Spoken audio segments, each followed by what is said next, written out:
Are you down for this? If you're in the mood, we can take it to the moon. Just like a movie scene, table for two. No need to be fake, I want you to stay. If you're in the mood.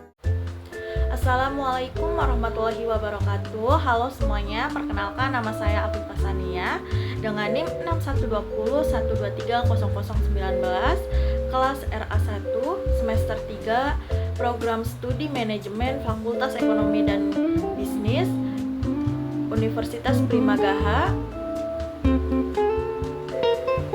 Video ini dibuat dan diposting untuk memenuhi syarat penilaian akhir semester atau UAS mata kuliah Etika dan Tanggung Jawab Sosial Bisnis dengan dosen pengampu Asep Raffiuddin SEMM.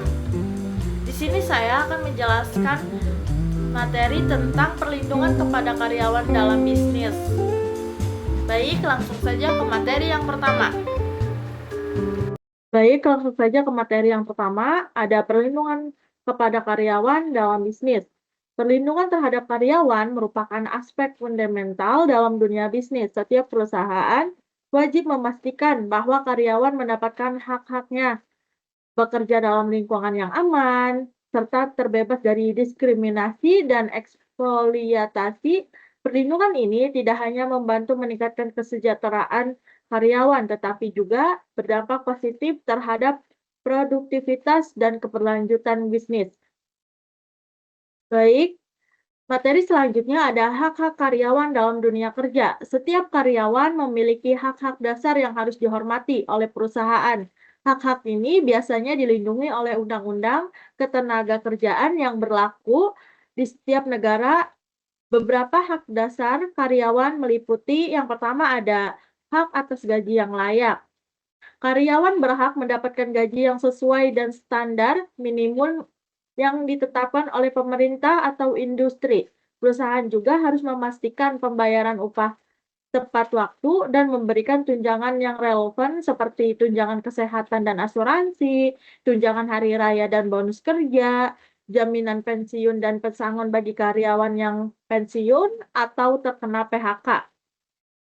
Poin yang kedua ada hak atas waktu kerja yang wajar. Perusahaan harus memenuhi peraturan mengenai jam kerja, termasuk jam kerja maksimal yang biasanya ditetapkan oleh undang-undang, misalnya 40 sampai 48 jam per minggu. Waktu istirahat yang cukup selama jam kerja, hak atas cuti tahunan, cuti sakit, dan cuti melahirkan. Selanjutnya ada C, hak atas jaminan kesehatan dan keselamatan. Karyawan berhak atas lingkungan kerja yang sehat dan aman dengan akses ke fasilitas medis atau perlindungan asuransi kesehatan.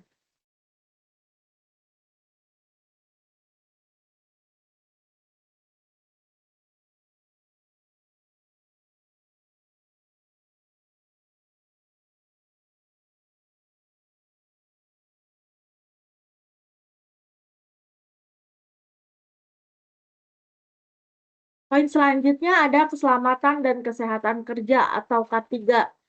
Keselamatan dan kesehatan kerja adalah aspek penting dalam perlindungan karyawan, terutama bagi mereka yang bekerja di lingkungan beresiko tinggi seperti pabrik, konstruksi, dan bidang medis. Poin yang pertama ada penyediaan peralatan keselamatan. Perusahaan wajib menyediakan alat perlindungan diri atau APD seperti helm, sarung tangan, sepatu safety, masker, dan peralatan lainnya sesuai kebutuhan pekerjaan. Yang kedua ada pelatihan keselamatan kerja.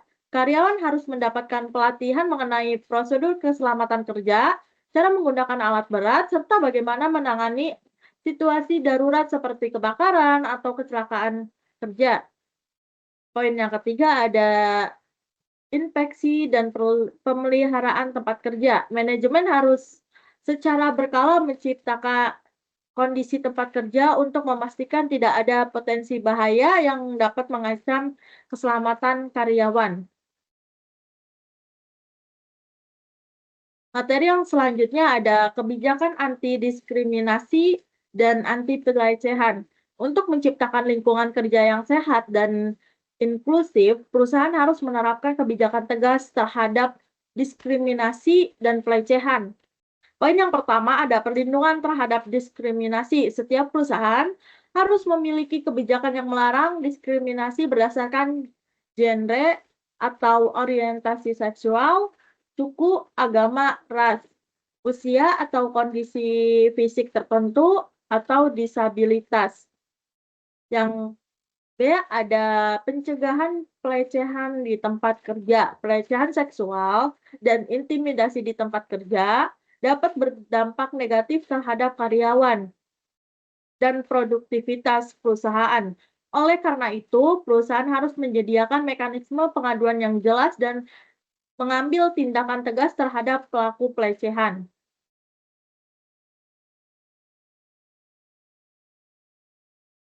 Materi selanjutnya ada jaminan sosial dan program kesejahteraan karyawan. Banyak perusahaan kini mulai menawarkan program kesejahteraan yang lebih komprehensif untuk meningkatkan kualitas hidup karyawan. Program ini biasanya mencakup yang pertama ada asuransi kesehatan bagi karyawan dan keluarga. Yang kedua ada fasilitas kesehatan di tempat kerja seperti klinik atau konseling psikologis. Yang ketiga ada program kebugaran dan kesehatan mental seperti membership gym atau layanan konsultasi psikologi. Yang terakhir ada bantuan pendidikan seperti beasiswa untuk anak karyawan atau pelatihan lanjutan bagi pekerja.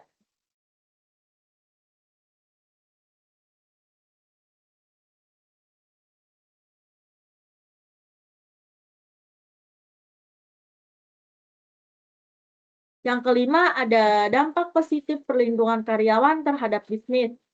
Menjaga hak dan kesejahteraan karyawan bukan hanya kewajiban moral dan hukum, tapi juga memberikan manfaat bagi perusahaan itu sendiri, seperti poin yang pertama ada meningkatkan produktivitas dan loyalitas karyawan. Karyawan yang merasa dihargai dan dilindungi akan lebih termotivasi untuk bekerja dengan baik, sehingga meningkatkan produktivitas dan mengurangi tingkat absensi.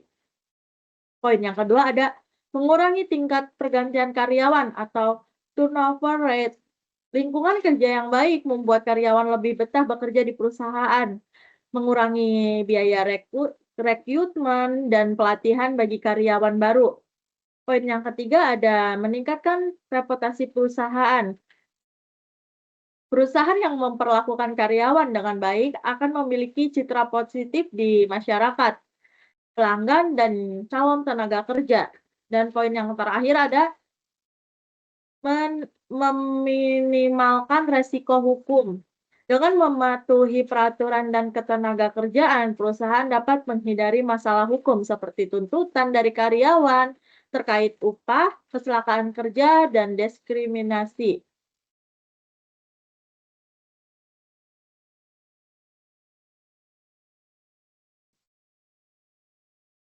Jadi, kesimpulannya, perlindungan terhadap karyawan adalah elemen kunci dalam menjalankan bisnis yang berkelanjutan dalam memberikan hak-hak dasar, menjamin kesehatan kerja, serta mencegah diskriminasi. Perusahaan dapat menciptakan lingkungan kerja yang sehat, produktif, dan harmonis. Investasi dalam kesejahteraan karyawan tidak hanya menguntungkan pekerja, tetapi juga meningkatkan daya saing dan keberlanjutan perusahaan dalam jangka yang panjang. Mungkin itu saja yang dapat saya sampaikan. Semoga video ini bermanfaat buat kalian semua yang nonton. Kurang dan lebihnya saya mohon maaf. Wassalamualaikum warahmatullahi wabarakatuh. Bye.